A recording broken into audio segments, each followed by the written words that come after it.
Welcome to the latest edition of the Kellen Association's Unplugged podcast. And so the election results are in, and we're going to be talking about how associations can adapt and respond to the new political reality. I am delighted to be joined by Kristian Ruby. He is Secretary General of Eurelectric. Thanks for joining me today. We want to start by talking a bit about your members and your association. And I was just wondering to start if you think it would be fair to say that your members represent a barrier or a bottleneck in kind of achieving progress in the green transition. I'd say it's the exact opposite, in fact. If you look at the industries across the board and how they position themselves towards the energy transition, there's no doubt that the electricity industry has been a first mover, one that has consistently advocated an ambitious approach over the last many years. And if we look at the investment flows in the market, our sector is the one investing in the new technologies that are going to drive change. But it is true that when you change all of society in a very, very short time period, when you basically trigger a industrial transformation of the entire continent and want to pull that through in 25 years, completely change the energy supply of our continent, then there will be some practical challenges. And our sector is the one that has the honor and the privilege to be trying to solve these, and that's what we're at. You're right at the center of of things. It must be a fascinating association to be involved with. I was reading your manifesto, and when it comes to overcoming some of these practical challenges, you seem to be throwing the ball back to the Commission and back to the regulators and saying that they need to be involved in helping the grid to digitalise, to become more adaptable and to become bigger, I guess. But would it not be the role of the utilities to really be focusing on that? You know what? I think, first off, I would say we're playing a much more modest game than, for instance, 5 years ago when it comes to the policy asks. In fact, our key ask to policymakers and regulators today is implement. When we look at what happened in 2019, this was a completely different setting for an election. We had Greta Thunberg, we had Fridays for Future, we had hunger strikes in front of the German parliament. The world really wanted climate action and needed climate action. And guess what? We got that in the past 5 years. We have a climate law, we have Fit for 55, we have Repower EU, we have an unprecedented reformation of the EU acquis when it comes to energy. What we need now more than anything else is implementation. So in fact, what we're saying to policymakers is, please implement. And that is difficult at this very moment where new policymakers are coming in. They want to make laws. They don't want to be sort of bound by what their predecessors did. But that is in essence the most important thing to do at the moment. The other thing we're saying is, yes, we also need tweaks. We need to make sure that we fine-tune what's there in order for us to be able to take on our role and to continue those massive investments that we're putting into the market these days. But looking at the results of the election, I mean, one thing that stood out was the Green Party's not doing as well. In some cases, far-right MEPs doing better. Does this mean that the mandate for the Green Deal, the public mandate for that, is not there anymore? And therefore, should politicians have an incentive not to go as fast on implementing it? The way I read the results is, first of all, when we look at the European hemisphere, it has changed somewhat to the right, but not as dramatically as many people would have thought. Secondly, the message I take from the voters is not, let's forget about the Green Deal. It's about, now we've done green policy, let's move on to some of the other pressing challenges. Not forget about the Green Deal, but let's do those other things that are also important. The world has changed dramatically in the last 5 years. We have war on the European continent. We have a very different China. We have a US that's in a different position and we don't know exactly where it's going. So what are some of those other things that you'd like to see happening?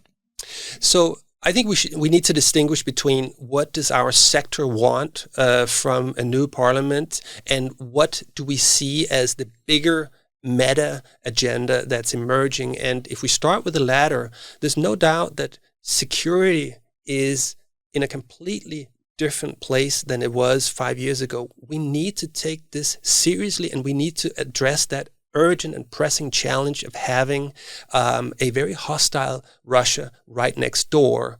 That's going to cost money, and it's going to cost political focus, and we should give it that focus.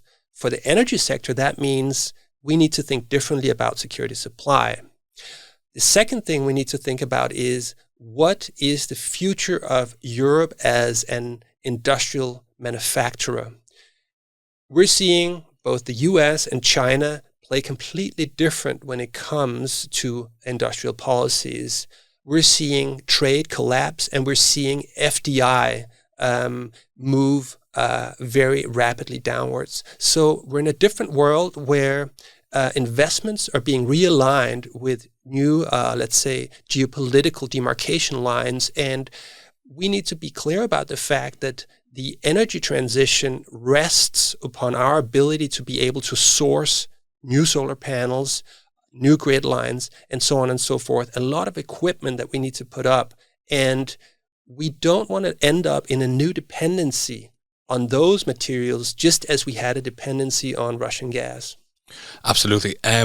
When it comes to expanding the grid, you're talking about innovative regulatory solutions. Does this mean a lot more pylons? And are you talking about not giving people who will be living close to those pylons a say in whether they're put up or not? I think, first of all, we need to be very clear that if we want half of society to run on electricity by 2040, and that's the plan that's set out by the Commission, that means change. Today, it's around 23% of society that runs on electricity. And it goes without saying that if we want to double that in 15 years, yes, we're going to see more grids. It means, yes, we're going to see more wind turbines. Yes, we're going to see more solar panels and other equipment, by the way. So I think we need to be very clear and honest about that. And we need to have that conversation with citizens, with local authorities, that if you say A, we want decarbonization and electrification, you have to say B, yes, we're also going to be fine with the equipment that goes along with that. This has got to be one of the big challenges, and it goes back to what you said about implementation. This is going to take place at local level. How does a European association try to support and influence what's needed to happen? That's a good question, and in essence, that's exactly what it is. It is not feasible for Europe to continue to make rules, laws, directives, regulations at the pace that it has done in the past 5 years. Now we need to move to an execution phase, and that happens mainly at national level, at local level. That does not mean, however, that we should be sitting idle for the next 5 years. What Europe is good at is doing things at the macro level, doing things that member states can't do on their own. And it's not like the energy transition stops in 2030. So what we're going to do the next 5 years, and just in the next 2 years, is one, look at the governance regulation that sets out how member states implement. The governance regulation looks into how member states create plans for climate and energy. And those plans are going to be quite important for grid operators to know how much grid they need to build. So indicators for electrification in those plans is quite important. Second thing we're going to do is we're going to talk about the so-called MFF, the 7-year budget of the EU. The proposal for that is coming before next summer, and this is a 1.2 trillion envelope that is handed out over 7 years. And we have a strong belief that if we want to succeed with this, more money needs to flow into infrastructure, and specifically electricity infrastructure. So that's another top priority. The third thing we're going to do is we know that the Commission is also looking beyond 2030 towards 2040. How do we create a proper framework that provides the right investment signals for the longer term for the industry? So there'll be plenty to do. What we're saying is don't move the goalpost too much for 2030. Don't reinvent the wheel, and don't drown us in bureaucracy.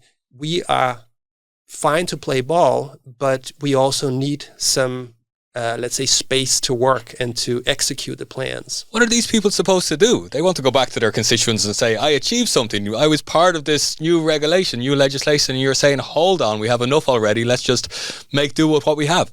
First of all, these people need to go back to their constituencies and say, we need to deliver on the promises of a Green Deal. We need to transform the continent. The plan is in place. I'm going to ensure that it's delivered. Secondly, they need to say, I'm going to leverage the money from the EU coffers for your projects out there.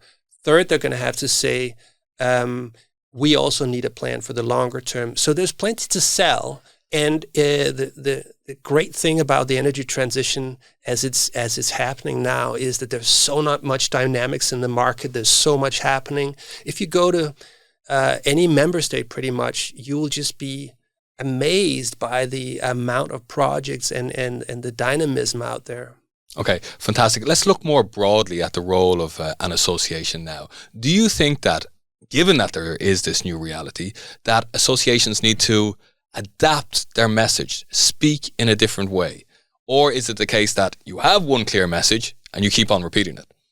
You know what? I sometimes bump into these colleagues in town, and you get that feeling of, you said exactly the same thing last time I met you. Now you're saying the same thing, and you might even have put a little bit on top.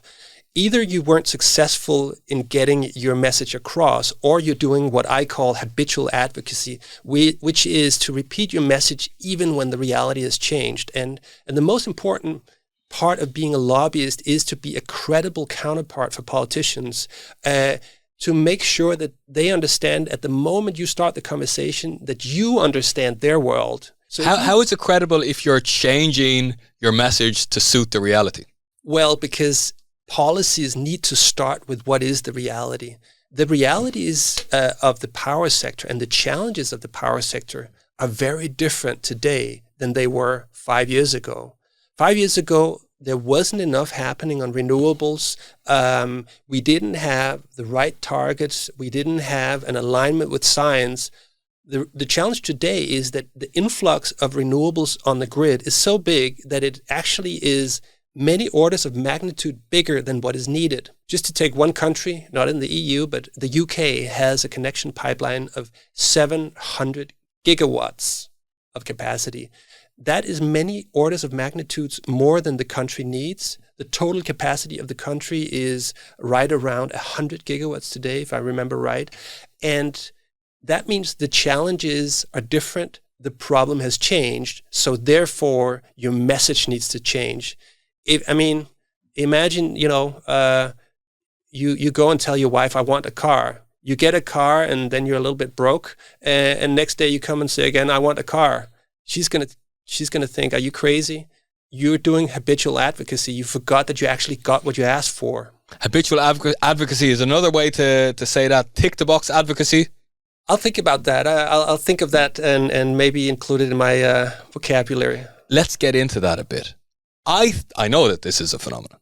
This comes from members. This comes from association leaders not being leaders, not leading their members, not informing them enough about the political realities, and just accepting their list of demands, which are often too many anyway, and then playing the role of pretending to say that they can actually help influence the process so that those demands can be achieved. But this is a typical association experience, which makes me wonder whether associations are the right vehicle to really advance political change. What do you think about that? Well, now I understand what you mean by tick the box advocacy, and I really like that expression actually, because one common mistake of players that are far from the political reality is that they take too much point of departure in whatever interests they feel they have themselves.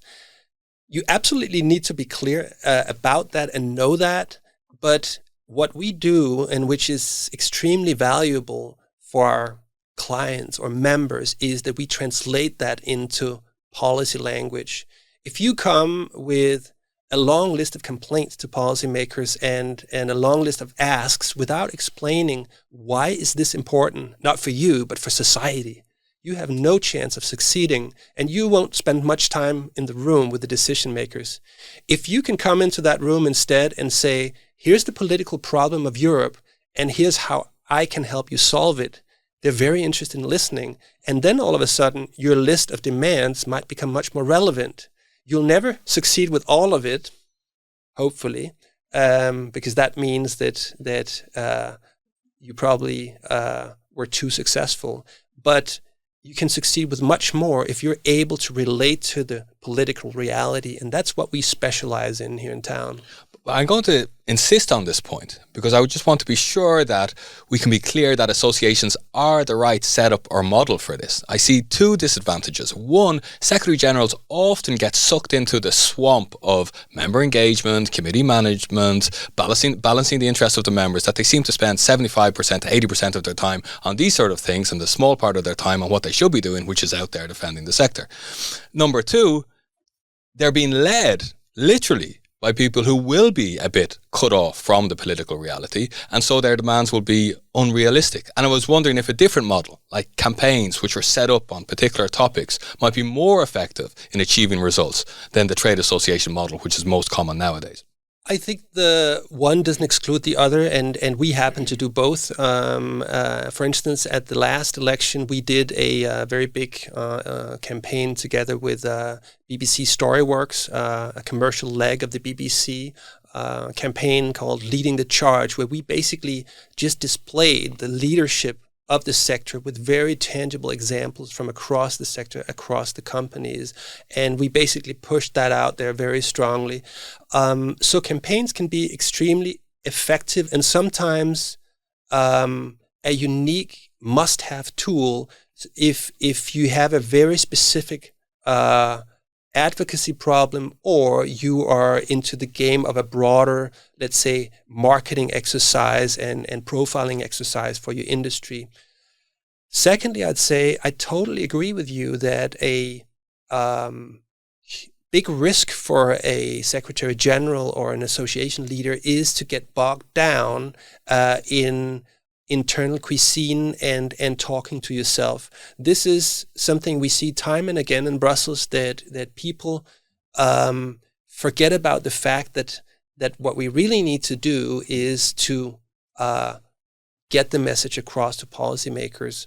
That's also why I insist often that we mustn't take those last 20 rounds on the last comma or the last adverb or the last formulation. It's much better to have a position on time that we can go and market and have the conversation, because, as it were, nobody wants to be talking to a set of bullet points. People want to talk to someone who understands policy and can engage and knows that the moment you're out that door, what you left hopefully was a good impression. The idea with the policymakers that you are a partner for his agenda, and third, maybe with one or two ideas that he might pick up. Spoken like a true lobbyist. Kristian, thanks for joining us today.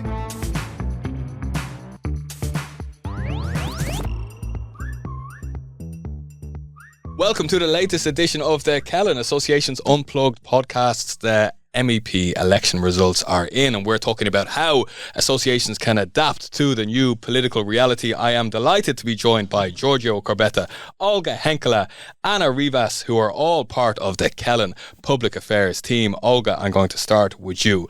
What should associations be thinking about in order to build the right type of relationships with MEPs now that they are settling into their positions? Thank you for the question. I think I have several points I would like to raise here. Firstly, the new European Parliament looks different, but it's also kind of also the same. So why it looks different? There is a right-wing parties gaining some force. There wasn't before. but we still have the so-called pro-European Grand Coalition there. So we have APP, the center-right, we have SND, center-left, and we have centrist Renew. So generally, there is still Grand Coalition there. But another point to mention is that there are still new MEPs coming in. About 60% of new MEPs are there, so that's something we need to take into account. And the third point that comes into my mind is actually coming back a couple months before the elections. In April 2024, the European Parliament plenary adopted a new legislative proposal. These are new internal rules of European Parliament. And these rules entail that there is a possibility to set up ad hoc coalitions. And what it means, what's new, is that there will be one chair alternating for each meeting, and then there will be one rapporteur, one shadow rapporteur, and one rapporteur, one shadow rapporteur per committee involved.